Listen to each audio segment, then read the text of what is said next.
Mr. Kim. I was waiting for you. Thank you so much, Mr. Chang. May I know why are you calling me so urgent? I'm sorry for your disturbed, but मैंने आपको नहीं बुलाया. Mr. John आपको बुलाया है. He wants to talk. Be comfortable, Mr. John. And then principal Jungkook को call करते हैं एंड कुछ देर के बाद एक नॉक आते हैं एंड देन वो अंदर आते हैं एंड तेयंग जब जंकुक को देखते हैं ना उसके आंखें बड़े बड़े हो जाते हैं, शॉक्ड हो जाते हैं एंड उसके दिल के धड़कन काफ़ी ज़्यादा बढ़ जाते हैं क्योंकि पता है कि नेक्स्ट क्या होने वाले हैं. Now he is coming. Mister John please have a seat. Thank you sir.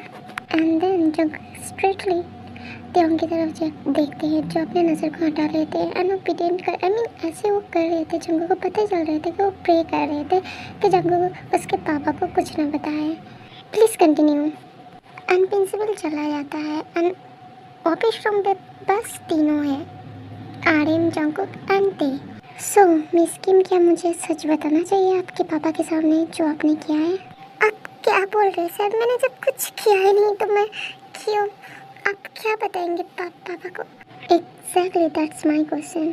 तुम अगर कुछ किया ही नहीं है तो तुम कॉलेज की why are you skipping? Tell me.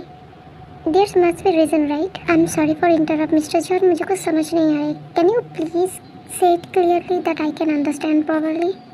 Should I say? नहीं प्लीज, आप जो बोलेंगे मैं करूँगी पर प्लीज मत बताओ प्लीज. हाँ क्या चल रहा है? नहीं पापा कुछ नहीं.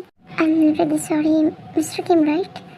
या एक्चुअली वो इस कॉलेज को स्किप कर रहे थे तो मैंने सोचा कि आपसे बात कर लूँ. मैंने उससे कांटेक्ट करने की कोशिश किया बट वो किसी की कॉल को पिक ही नहीं कर रहे थे and I don't know what the reason. And more over उसके एग्जाम भी सामने आने वाले हैं एंड आई डोंट थिंक उसे इस टाइम पे कॉलेज को स्किप करना चाहिए. That is the reason I called you so that she can not making any excuses. Excuse me sir, आप अपने माइंड को पहले ठीक कीजिए. पहले जब मैं कॉलेज आती थी आप मुझे क्लास के अंदर बैठने ही नहीं देते थे, हमेशा मुझे बाहर कर देते थे. अब अगर मैं नहीं आई हूँ आपको इसमें भी प्रॉब्लम आ रही है. I don't know what you want from me. I just want you to behave. What you mean मैं बिहेव नहीं करती थी कॉलेज? क्लास के अंदर क्या मैं हर एक किसी के साथ बात करती थी या गॉसिप करती थी या कुछ आवाज़ या नॉइज़ करती थी जिसकी वजह से आप बहुत ज़्यादा इरिटेटेड हो जाती है मेरे ऊपर? जिसकी वजह से आपको मुझे क्लास से बाहर निकलना पड़ता है हमेशा. आपके बस चले तो आप मुझे कॉलेज से ही निकाल देते. तो इस अच्छा मैं नहीं आती. आपको पता भी है मुझे मैथ में कितना ज़्यादा वीकनेस है बट फिर भी आप मुझे एक क्लास भी अटेंड नहीं करने देते ठीक से. व्हाट यू थिंक मैं तुम्हें नोटिस नहीं करता था जब तुम क्लास में बात करते हो अपने फ्रेंड के साथ? अगर तुम्हारे लिए मैथ इतना ही वीक है तुम्हें कॉन्सेंट्रेट करके मेरी क्लास को अच्छे से अटेंड करना चाहिए ना कि बात करना चाहिए क्लास के अंदर. हम कोई गॉसिप नहीं करते थे, हम क्लास के बारे में डिस्कस करते थे. यू नो व्हाट, मुझे सब कुछ समझ आ रही है क्योंकि आपको ना मुझे इंसल्ट करने के अलावा आपके कोई काम ही नहीं होते हैं ना. एंड मैं कॉलेज नहीं आ रही हूँ, आपको ये बात हजम नहीं हो रही है इसलिए आपने मेरे डैड को बुलाया एंड उसके सामने मुझे इंसल्ट किया. फिर भी आपको नहीं मन भर रही है. अभी आपको मुझे इरिटेट करना है ना इसलिए आपने बस उसको मेक श्योर किया एंड देन मुझे इधर फिर से बुलाया ना. मुझे आपके सारे इंटेंशन पता है. मैंने माना कि मैंने तुम्हें क्लास के अंदर बैठने नहीं दिया. There is a reason. कोई रीज़न नहीं है, आप बस एक्सक्यूज़ निकालते हो मुझे बाहर निकलने के लिए. Let me finish first. I don't want to listen. जब मैंने आपको कहा था कॉफेटेरिया में कि मुझे और स्टडी नहीं करनी है, मुझे शादी करनी है, मेरी शादी हो रही है, मैं शादी के बाद कोई स्टडी नहीं करूँगी और मुझे करना भी नहीं है, मुझे कोई नौकरी करनी नहीं है. मैंने सब कुछ क्लियरली बता दिया था ना. फिर भी आपने मेरे पापा को कॉल करके यहाँ बुलाया एंड देन आपको पता है कि मुझे घर में जाकर कितना ज़्यादा डांट पड़ेंगे या मैं पापा को फेस कैसे करूँगी? डोंट वरी, जब मेरे बच्चे हो जाएंगे ना आपके पास ही भेजूँगी उसे पढ़ाई करने के लिए. आप बहुत अच्छे पढ़ाते हो ना, उसके मैथ अच्छे हो जाएंगे आई गेस. अने रही मेरी शादी की आर्ट, आपके लिए स्पेशल रखा है मैंने. आपको ज़रूर आना है मेरी शादी में. तो मुझे समझाना था, मैंने तुम्हें समझाया. अगर तुम नहीं करना चाहते हो it's up to you, I can force you.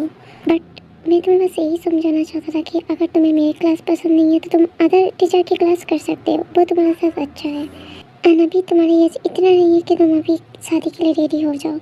अगर तुम शादी करना भी चाहते हो it's okay. By the way congratulations. You should say sorry to him right now. मैं तुमसे कुछ पूछ रहा हूँ. यस पापा, तुम किस वर्ल्ड में खोई हुई हो? मैं कब से तुम्हें बुला रही हूँ. नाउ आई नो कि तुम्हारे सर बिल्कुल सही बोल रहे थे तुम्हारे बारे में. तुम्हारे ध्यान ना स्टडी पे बिल्कुल नहीं रहते हैं, तुम आउट ऑफ वर्ल्ड रहते हो हमेशा। We were talking but you didn't even listen a word. I can definitely say that. I'm really sorry पापा, आगे से नहीं होंगे ऐसा। मैं यही सुनना चाहता था। अगर तुम्हें मेरी क्लास पसंद नहीं आता है तुम बाकी की क्लास कर सकते हो। Mister John don't worry from now on, वो एक दिन में कॉलेज को स्किप नहीं करेंगे, वो एवरीडे आएंगे। आई will make sure for that. Okay thank you so much mister king. I am extremely sorry, actually I was out of country तो मुझे पता नहीं था कि वो कॉलेज को स्किप करे। अगर मुझे पहले पता होता तो मैं कुछ करता। एंड मुझे पता नहीं है सडनली उसने कॉलेज को बंक क्यों कर रहे हैं। I totally understand you mister king, मुझे पता है कि आप बिजी रहते हैं, आपके पास टाइम नहीं है एंड मैंने आपको डिस्टर्ब किया, बट मुझे लगता है कि मुझे आपको इन्फॉर्म करना चाहिए। एंड टू बी ऑनेस्ट ये मेरी बात नहीं मान रहे थे। मैंने उसको बहुत समझाने की कोशिश किया but she just ignoring me. Thank you for informing me. From now on she will continue, I will make sure for that. Thank you. And finally discussion ख़त्म होते हैं। आरएम एंड टेब क्लास ऑफिस रूम से बाहर आते हैं। ते हम काफ़ी डरे हुए थे। सो तुम कॉलेज को इस तरह से स्किप कर रहे थे कि मुझे पता ही नहीं चला कि तुम कॉलेज को भी स्किप कर रहे हो। ऊपर से तुम्हारा मॉम तुम्हारे साथ दे रहे थे। Wow, I don't think mister John ने मुझे क्लियरली कुछ भी बताया है। तुमने कुछ तो किया होगा ना, इसकी वजह से तुम कॉलेज नहीं आ रहे हो। एंड जो तुमने किया है ना इसके लिए तो तुम्हें पनिशमेंट मिलेंगे ही। तुम्हारे सारे पॉकेट मनी इस महीने का ना बंद है, तुम्हें इसमें ही सर्वाइव करना पड़ेगा जो तुम्हारे पास है। आई एम सॉरी पापा, मेरी तबीयत ठीक नहीं थी इसलिए मैं कॉलेज को बंक कर रही थी, मेरा कोई इंटेंशन नहीं था। बट आप इतना बड़ा पनिशमेंट मत दीजिए, मैं सर्वाइव कैसे करूँगी। अगर ऐसी बात है तो मुझे पता ही क्यों नहीं चला कि तुम अनहेल्दी हो, तुम्हारी तबीयत ठीक नहीं है। लिसन बेटा, मैं 2 दिन के लिए बाहर गए थे, 2 हफ्ते के लिए नहीं। एंड मोस्ट इम्पॉर्टेंट, अगर तुम मिस्टर जॉन की क्लास को बंक करोगे ना तो तुम्हें कभी भी अपने पॉकेट मनी नहीं मिलेंगे। तुम अपने घर की कार से आओगे, उसी कार से घर जाओगे। तुम्हें बाहर जाना अलाउ नहीं है, अलाउ भी नहीं है। एंड तुम्हें कोई पॉकेट मनी नहीं मिलेंगे आगे से। तो ध्यान रखना, मैं बस 1 मंथ के लिए अभी स्किप कर रहा हूँ। अगर तुम कंटिन्यू क्लास करोगे, जैसे तुम्हें पॉकेट मनी मिलते थे पहले वैसे ही मिलेंगे। अगर तुम स्किप करोगे तो पॉकेट मनी के बारे में भूल जाना। एंड बाहर जाना भी अलाउ नहीं है। अब जाओ क्लास के अंदर। ओके पापा। उसके बाद आर्यन तो चला जाता है बट ते के दिल में ना गुस्सा और भी ज़्यादा बढ़ रहे थे जंगकुक के। हालांकि जंगकुक ने कुछ सच ही नहीं बताया आर्यन के सामने। स्वेयर टू गॉड, अगर ये इंसान ना मेरे हाथ में आ जाए ना, इसको ना इतना मारूंगी ना, बट मेरे हाथ में नहीं आ रही है ना। अभी मामला बहुत ज़्यादा गर्म है, अभी शांत हो जाते हैं, बाद में इसका तो बदला मैं लेके ही रहूँगी उसके पास से। वो क्या समझते हैं अपने आप को, इतनी आसानी से उसे जाने दूंगी? बिल्कुल नहीं। उसके वजह से मेरा पॉकेट मनी भी मेरे हाथ से निकल गए हैं। ठीक है ना, उसने मेरा पैसा लेना बंद कर दिया, अब उसे ही देना पड़ेगा मुझे पैसा। उसके बाद ये सब सोचने के बाद हम स्ट्रेटली क्लासरूम के अंदर चले जाते हैं। एंड सारे क्लासरूम के हमें सारे क्लासमेट देख के ना शॉक्ड हो जाते हैं देख के। एंड देख किसी के ऊपर केयर नहीं करते। बहुत लोग बहुत सारी बात भी कर रहे थे देख के बारे में, बट ये सब सुनने के बाद ना उसे बहुत गुस्सा आती है। बट वो पूरी तरह से साइलेंट रहते हैं क्योंकि उसे अभी किसी के साथ लड़ना नहीं है। ओह माय गॉश, देख तो फाइनली कॉलेज में। मुझे तो लगा तो आएगी ही नहीं। हाँ यार, हमने तुझे बहुत मिस किया। I swear. हे अरे ऑलराइट, तो अपसेट दिखाई दे रही है, कुछ हुआ है क्या? नहीं मैं ठीक हूँ। देखो कुछ लोगों को तो शर्म ही नहीं है, इतना कुछ करने के बाद भी अपने कॉलेज आ रही है, अपने फेस दिखा रही है, वो भी इतनी कॉन्फिडेंस से। ओह माय गॉड, पता नहीं सेम कहाँ चले गए। एग्जैक्टली, मैं भी वही सोच रही हूँ। अगर मैं इसकी जगह होती ना तो अभी कॉलेज क्या, मैं इस दुनिया से उठ जाती। इतना बड़ा कुछ कांड करने के बाद कोई कैसे कॉलेज में अपने मुंह दिखा सकते हैं।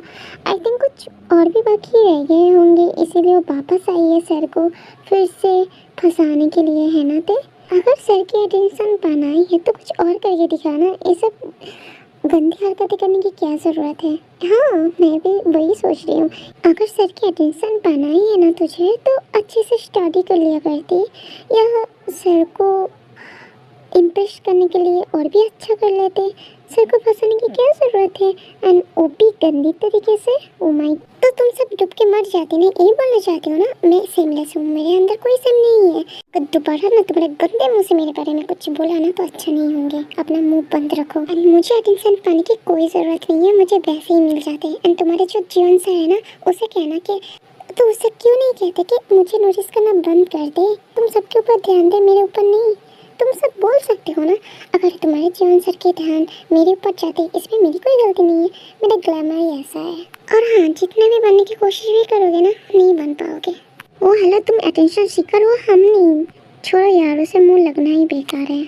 बिल्कुल सही बोला, वो लोग डिजर्व भी करते हैं। क्या समझते हैं अपने आप को। तेयंग के वर्स्ट आउट के बाद सब लोग पूरी तरह से साइलेंट हो जाते, क्लास पूरी तरह से साइलेंट हो जाते, कोई कुछ नहीं बोलते। एंड कुछ देर के बाद जंगकुक क्लास के अंदर आते हैं एंड जब पूरी तरह से साइलेंट होते हैं वो खुद भी कंफ्यूज हो जाते हैं।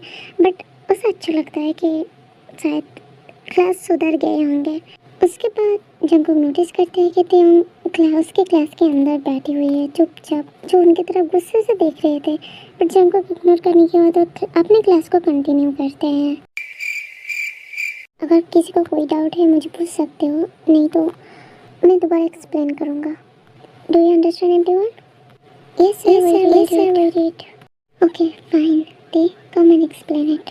देन एक एक करके सब बोर्ड पे जाते हैं एंड वो सॉल्व भी करते हैं मैथ को। एंड जंगकुक लास्ट में तेयंग की तरफ देखते हैं। तेयंग को पता ही चल गया था कि जंगकुक उसे ही बुलाएंगे एंड फाइनली उसे बुलाते भी हैं। Scheme come and solve this. I am sorry, मुझे समझ नहीं आई कुछ भी। एंड देन जंगकुक दोबारा कुछ नहीं कहते हैं, वो स्ट्रेटली बोर्ड की तरफ जाते हैं, दोबारा एक्सप्लेन करने लगते हैं क्योंकि उसे लगा कि शायद ते की तरह बहुत लोगों को समझ नहीं आए होंगे, तो अगेन वो एक्सप्लेन करते हैं।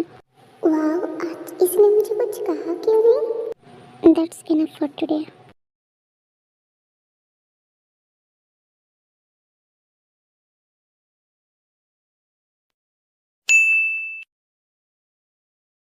आई एम सॉरी यार फॉर बीइंग लेट। इतने दिन से तो कहाँ थी, वो ही गायब हो गई कॉलेज से। उसके बाद ना कॉल किया ना हमारी कॉल को पिकअप करे। मैं उस इंसान को माफ़ नहीं करूँगा। वो इंसान नहीं है, कुत्ता है, कुत्ता। उसकी वजह से ना मेरी ज़िंदगी झंड हो चुकी है। मैंने गुस्से से आके कहा कि मैंने गुस्से से मम्मी को कहा मुझे शादी करनी है। अब मुझे शादी करा रही है, वो भी बोरिंग इंसान से। वाह, भाई इसका नाम क्या है? नहीं पता। व्हाट? नहीं पता? ये कैसे नाम है? तो मेरे हाथ से मुक्का खाना चाहती है या कुछ और खाना चाहती है? बता बस, मुझे देना है। अरे मैं मजाक नहीं कर रही, मैं सच में पूछ रही हूँ उसका नाम क्या है। अरे यार मुझे नहीं पता है, अगर दोबारा पूछेगी ना तो ये क्लास उठा के ना तेरे सर पे फोड़ दूंगी। Guys cool down. सच में नहीं पता तुझे नाम भी नहीं पता? उससे मिला के नहीं? जब मुझे नाम ही नहीं पता उससे मैं मिलूंगी कैसे? मुझे नहीं पता, कुछ भी नहीं पता। मेरे पास शादी हो रही है, मुझे शादी करनी है, दैट्स ऑल। एंड सब कुछ ना उस प्रोफेसर की वजह से हुआ है। मैं उसे माफ़ नहीं करूँगी। तू भी देख लेना, उसे ऐसा वाइफ मिलेंगे ना, उसे अच्छे से जीने नहीं देंगे, उसकी लाइफ को हेल कर देंगे। देखना, वो मेरे लाइफ को हेल किया ना, उसका भी लाइफ हेल होंगे। क्योंकि तो कब कर रही है शादी?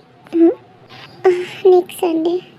मुझे अब बहुत ज़्यादा अफसोस हो रहा है कि मैं क्यों सिंगल रही इतने दिन से। अगर मैं किसी के साथ डेट करती एटलीस्ट मेरे जो सपना था वो तो पूरा होती ना। तुझे पता है वो कब ने मुझे प्रपोज किया था, और अगर मैं उसे हाँ कर देती ना तो मैं जो उसे कहती ना वो कर लेती। वो मेरे लिए इतना क्रेजी है।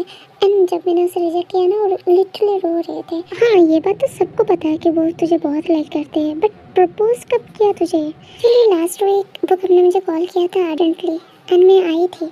उसने तब मुझे प्रपोज किया एंड मैंने उसे रिजेक्ट कर दिया। एंड उसी दिन वो रूट भी मिला मुझे। रूट? हाँ, उस दिन वो आए थे डेट पे अपनी गर्लफ्रेंड के साथ इसी कॉफ़ी शॉप पे। रियली?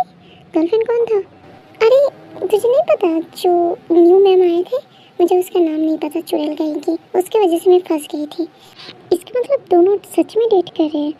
या मे भी हो ही सकते हैं। एंड दोनों कितना क्लोज भी लगते हैं, देख के लग रहे थे दोनों एक दूसरे को बहुत ज़्यादा ही पसंद करते हैं एंड हेल्प भी करते हैं। तो उन सब लड़की का क्या होगा जो लोग ड्रीम करके बैठे हुए कि वो मिस्टर जॉन को अपने हस्बैंड बनाएंगे, स्पेशली जीनी एंड आयु। तुझे पता है आज एक चीज़ मैंने बहुत अच्छे से नोटिस किया, कहीं ना कहीं सर तुझे ढूंढ रहे थे क्लास में। What do you mean? कि वो मुझे मिस कर रहे थे इंसल्ट करने के लिए? No I don't think so. Look, मुझे कोई इंटरेस्ट नहीं है कि वो किससे पसंद करते हैं, क्या करते हैं, कौन क्या करते हैं, मुझे कोई इंटरेस्ट नहीं है जानने में। और मैं यहाँ पे फोर्सफुली वापस आई हूँ। हालांकि मैंने मिस किया है सबको, बट फिर भी वो इतने गंदे मेरे बारे में सोचते हैं, मुझे पता ही नहीं था। एंड बिल्कुल तूने सही किया, तूने उन सब के ना मुंह बंद करा दिए एंड आई लाइक दैट। तो हमेशा सुनते रहती है, मुझे बिल्कुल अच्छा नहीं लगती है जब ऐसा तू करती है। अरे यार तूने नोटिस नहीं किया जिस तरह से सर ते की तरफ ज़्यादा नोटिस करते हैं ना, यही बात उन सबको जेलसी फील कराता है, वो लोग जेलस होते हैं। क्या तुम दोनों सच बोल रहे हो कि वो इंसान ज्यादातर मुझे नोटिस करते हैं? एग्जैक्टली, वही तो सबको जेलस फील कराते हैं। सब लोग इसी बात पे जलते हैं। सच में यार, मैं बहुत कंफ्यूज हूँ। क्या ऑर्डर करना चाहिए? कुछ भी ऑर्डर कर लो। यू नो व्हाट, मैं बहुत खुश हूँ। फाइनली हम तीनों एक साथ फिर से कॉफी शॉप में कुछ खाने वाले हैं। बहुत दिन हो गए हम तीनों एक साथ थे। हाँ यार, मैं भी इस मोमेंट को बहुत मिस कर रही थी। तुझे पता है, घर बैठे बैठे मैं कितना ज़्यादा बोर हो रही थी। मुझे बस बाहर निकालना चाहिए था। एंड अच्छा ही हुआ कि उसने मेरे पापा को बुलाया। एंड ये तो बहुत अच्छी बात है कि उसने सच ही नहीं बताया।